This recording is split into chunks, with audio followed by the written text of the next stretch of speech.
326 Xpress. I'm a girl aged 18.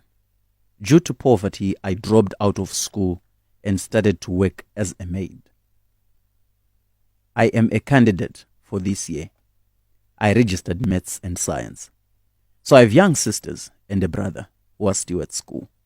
Maria isakwana for me to do some lessons. So I started working as a maid. Baba vepamba pandinoshanda vainge vakandivenga without a reason. Vaigona kungondiridzira zitsamwa vakandiona oro kungoramba vakanditarisa. Ndashanda pamba ipapo ndakatanga kubuda mukaka sekunge ndinoyamwisa. Truly speaking, I'm still a girl. So izvi zvakandishamisa because it's not normal. Ndakaendeswa ku-off, then ndobva ndambofambawo. Ndikanzi kwandakafamba vandiri kushandira vari kundishandisa semudzimai wechikwambo chavo.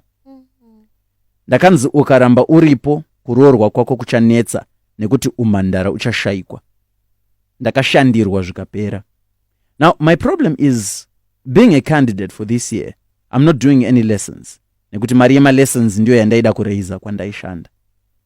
Kuti nditsvage basa remumba ndaakutya. Nekuti zvandakasangana nazvo zvakandivhundutsa. Handisi kuziva kuti ndoita sei neupenyu hwangu. Because I feel like this is the last chance yandakapiwa kumba kwedu. Dai ndaigara mutown ndaigona kutsvagawo zvekuita. Manje I live in the rural areas. My future is in my education, guys. Yes, I can read, but maths dzinoda kubatsirwa na teacher. Ndoitawo sei kuti ndibatsirikane.